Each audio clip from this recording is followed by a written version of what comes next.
Evening all, and welcome back to the Kieran Clouding Racing Show. This episode will be covering the first day of the Christmas meeting at Cheltenham on Friday without the declarations in today, and I will just be quickly going through the 6 races that we have.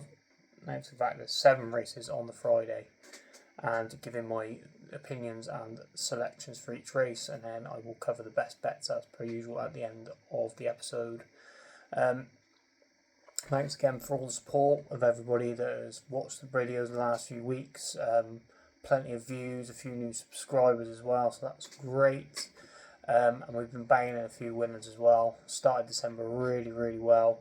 Obviously Twig winning at the weekend at 33 to 1. I know some people say that maybe it should have been turned over in the stewards, but he still wins at 33 to 1, and that really paved the way. It's gone downhill a little bit since, but we're still a good 30 odd points up for the month.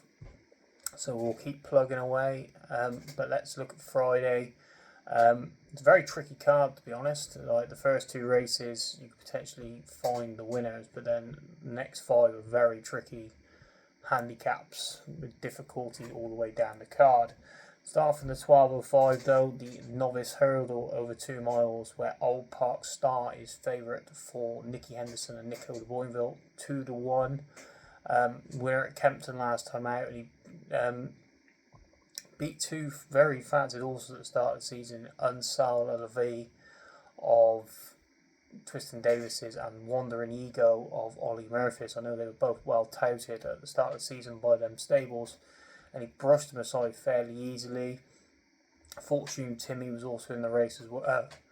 Fortune Timmy was also in the race for Chris Gordon as well. He was 3rd that day. So it looks a quite decent piece of form. Old Park started it very nicely. Obviously Henderson has a lot of winners at Kempton. He's going to have, for me though, he's going to have to come on for the run, definitely there, if he's going to be anywhere near winning this, because Kingston Queen is in here. He has to give her weight. She's 9-4 on the way she went at Chepstow. Absolutely brilliant. I put this up as a horse to follow at the start of the season, and she just jumped round Chepstow so well, made all. Just unbelievable performance. The 2nd has come out and won at Exeter since, and the 3rd has also won as well, and the 4th, which names escape me now, the name of the 4th now, I will probably post it in the tweet, actually runs tomorrow at Warwick. So potentially the 2nd, 3rd and 4th could have all won before Kingston Queen runs, and I just think she's got a great chance of going on another step up the ladder, and then probably into graded company after this, because she's just so good. A really professional performance first time. Yes, she made a bit of a haulick to the last, but I was really impressed, and I hope she goes and wins on Friday and steps up in grade after that. We move on to the 12.40, the novice chase. Again, only 4 runners. These novice chases are really not working. They said about changing them back from handicaps to novice chases. We're seeing 2, 3, 4 runner fields, and again we have only 4 runners here. Where Kelev Vol is favourite again for the Henderson team at 6 to 4. Point to point winner, second is point to point before moving to Henderson. He then went very impressively up at Kempton before going on to Chepstow, where he was 2nd to none other to the New Lion. Obviously the form of that race worked out really well with Electric Mason in the race, and obviously there's a few others in that race that went on to win races afterwards as well. And then he went to Huntington and won there before finishing 6th in the Sefton when stepped up to 3 miles. And makes his chase debut here over 2 miles 4, and he's 6 to 4. Like, it's slightly skinny for a horse that's making his chasing debut, especially around Cheltenham. When you look down the field, like the other 3 are running it, 6 Mile Bridge, okay, one okay. I put being Derry Hassan Paddy. And obviously he won at Trials meeting in last year as well. He can come okay. Fergal's actually runs 2 in here. He runs that one and at Tin Tin Tin, who I think is just looking for a handicap down the line. And the same could probably be said for the Skelton horse as well, Royal Inventory. So who's finished 2nd and 4th on his 2 starts currently. Just looks like he's lurking for a handicap mark as well. So yeah, really, it is between 6 Mile Bridge and the Henderson Horse, and I know Henderson Horse hasn't jumped the fence yet, but potentially I think I couldn't trust 6 Mile Bridge, to be honest. So by matter of elimination, it comes down on Cala and Vol, first time up over fences. Probably won't be a betting proposition. I will just probably watch the race, see how he gets on first time up, and go from there. We move on to the 1:15 of the first of the handicaps. The handicap hurdle over 2 miles, where French Emperor is favourite here for Nicky Martin. Obviously won really well at the November meeting. Well, if you could see it, it was very dark and dreary on that Friday when he comes steaming up the hill to win very nicely. 5-2 though, in a very competitive handicap, probably not for me. You've got Fortune de Mare in here again. Has already been touted that he's going to end up in the county by the Skeltons, so he's just clearly running to get yet more handicap experience into him. You've got Lelupa, who won really well for the Fergal O'Brien team at the October meeting. Potentially he could have a chance here. But the one I came down on was Cal Delage for James Williams, 8-1 shot. Was third on Hurdle's debut at Exeter. Very disappointing, to be fair. Finished. It was 8-13 that day, and disappointed beaten 3 or 4 lengths by Lisbar Park, and Lisbar Park actually runs in the first. So if Lisbar Park were to go and win there, then maybe that would even more enforce the claims of Cal Delage here. But he's won 3 bumpers previously to that, including winning on New Year's Day at the course. So he has course and distance form. Potentially needs to improve for his hurdles debut, where he was only third. But the fact that he was set 8-13 that day, they obviously thought a lot of him. The bookies came for him, and I just think 8-1 each way in what looks an interesting handicap could be a good play, especially the fact he's got course form as well. James Williams' horses aren't running too badly currently, so I would take a chance on Cal Delage.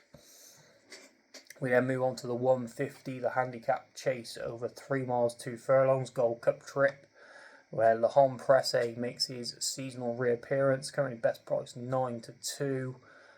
Last seen being pulled up in the Ascot chase at Ascot over 2 mile 5 behind Pictory. Now steps back up to 3 miles. Obviously won the Cotswold chase on Trials Day very nicely, beating Stage Star. But he's got top weight here of 12 stone. He's going to give a lot of weight away to most of these. And the one I fancy he's actually going to give nearly a stone to, and that's Henry's Friend of Ben Paulins, 10-1 in here. Won really well on reappearance at Ascot, I believe it was, where he won on reappearance really nicely. He was 8th in the Ultimo, which is no disgrace. But the one stat that interests me here is that he won really nicely over the trip of 3 mile 2. This was at Newbury though, at the back end of the year last year. I think it was the 27th of December. He won really nicely up at Newbury. Won a decent handicap there, and he's around the same sort of mark that he was that day now for today. And the fact that he's 10-1, I'd be willing to take a chance on him. Ben Paulin's horses are running really, really well. Obviously, Twig winning last weekend was one of his, but his chases are so good. He seems to be training these chases off the mat at the moment. They're really, really good so far. So yeah, if I was to take a swing at this, it would probably be Henry's Friend. I couldn't trust Le Homme Presse first time back at 9-2, giving all that weight away. Venetia's horses aren't exactly flying like they normally do in December. So I'd be willing to side against Le Homme Presse and with Henry's Friend. We're going to move on to the 2:25, the Veterans Chase over 2 miles 4, where the first the first and the third home and the 5th home from the renewal in November all run again. Eldorado Allen won the race, his favourite at 7-2 for the Tizzards. You've got Fugitive in here, who I quite fancy for the race last time, but he could only finish 5th. And then Can You Call for Evan Williams, who was 3rd in the race, beaten 6 lengths. And I fancy looking at the prices, I think he's worth a bet here at 10-1. He's only 1 from 14 over fences, so he's going to be a very frustrating horse to get right. But the fact that he's 10-1, he's got 6 lengths to find, and it's a veterans race, anything can happen. Eldorado Allen 7-2, no thank you. Futures in here, second favourite. Obviously, Can You Call's already beaten him, so why not a 10-1, have a bit of a swing. But it's veterans handicap chase, you never know what's going to happen, so I probably will just sit the race out and watch it, see what happens. But Can You Call will be the one I will have my eye on if he does run, and see if he runs really well. 3 o'clock, the cross country is back. Obviously, wasn't on in November, it was cancelled, and then we had the deluge, so it probably could have been run, but it was run now, and over 3 miles 5 over the middle of the track. If you have never been to Cheltenham to see this race, it's just some spectacle to go out into the middle of the course and watch and go around this. It's absolutely brilliant. But Bustleton is favourite in here for Joseph O'Brien, 5-1. He's been on the go most of the summer, to be honest. He's had about 8 or 9 runs this summer and start this season. Obviously, last we've seen finishing 5th in the Risk of Thunder at Punchestown just 3 weeks ago. And he ran in the cross country at the festival, well fancied, and was backed off the boards. I think it could have been 20, 25-1 in places, and was down as short as 5-6-1. And was pulled up that day, so you couldn't be trusting him coming back over the banks. I'd rather take a swing on something that's fresh and new to the track, especially this time of year. And the one I came down on was Favre de Chamdeau for Gordon Elliott. Gordon Elliott seems to have a thing with this race. Obviously, he's won it plenty of times with Delta Work and Tiger Roll before it got changed back to a handicap.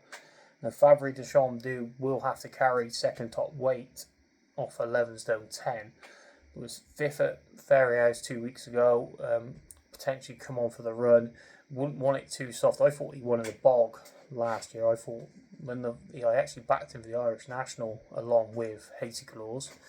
Because I just thought when all the rain came, he would absolutely love it. But he didn't at all. He finished 15th down the field. He was travelling really well until 2 out. Just didn't get home, potentially because of the ground. So you might want a bit of a sound of surface. I can't see it being too bad. Like, we've had plenty of rain over here, but I can't see it being too bad for the cross country. And I just think 16-1 for a horse that's trained by a trainer who has a very good record in the race, and he wouldn't send them if he didn't think they had a chance. Although they could be getting scouted for March, you never know. But 16-1, I'd be willing to take a swing on him rather than a favourite that was pulled up last time we saw the track. And then the final race we're going to touch on is the 3:35, the handicap hurdle, where Long Draw is joint favourite with Lucky Manifest. First touch on Long Draw, it's run twice this season, finishing 4th at both the October and the November meeting. I just think they're really just letting this horse get a mark for the attempts. He's qualified. Obviously, they were gutted he didn't get in the race last year, but he's now qualified. They're just trying to get him in the range of a decent mark for that. I don't think he'll be winning this. He did win this race last year, however. I don't think he'll be winning this. I'm going to take a chance on Lucky Manifest. I really like the look of this horse. He was second at the November meeting behind Pan de Norme. That was on the Friday, the first Friday. We had to pull up at Pan de Norme that day. Pan de Norme has gone on to win as well again since, so the form looks decent. And I just think he's got a great chance. Like, he's going into just his second handicap, whereas plenty of these have been around the block a lot. I just think he's could be well weighted and potentially has a big chance. And 4-1, I'd be willing to take a better swing on him. This definitely looks like he's going to be going to try and win the race rather than being potentially plotted for something down the line. So Lucky Manifest will be my selection in this race. And that concludes all the races covered, all 7. 2 best bets currently are ready to go. They will be put up on Friday morning with prices. The first one will be Kingston Queen in the first. I really like her chances. Can't believe she's not favourite. And 9-4 looks massive. I might actually go and have a bit on them after I recorded this, because I really think 9-4 is far too big. And then the other one is in the Lucky Last with Lucky Manifest for Tom Lacey. I really think this horse ran really well second time up at Cheltenham last time. Obviously, like I said, the winner, Pan de Nom, I'll get that name right eventually. has gone on to win since. That form looks strong, and I think he will be he's set out to win this race, whereas I think some of them around him may potentially be looking for handicap marks for bigger and better things down the line. And that is that, guys. Thank you for listening. I hope you all enjoyed the video. Please like and subscribe to the channel. I really hope I can push the subscribers now. I think it's like 141. If I can get past 150 after this video, that'd be great. And I hope you all have a good weekend. Well, not say that. Good Friday racing. I'll be back tomorrow with a video for Saturday's meeting, and then there's obviously the ITV races at Doncaster as well, which I will cover. But thanks again for listening, guys, and I hope you all have a good day's punting, and happy punting to you all.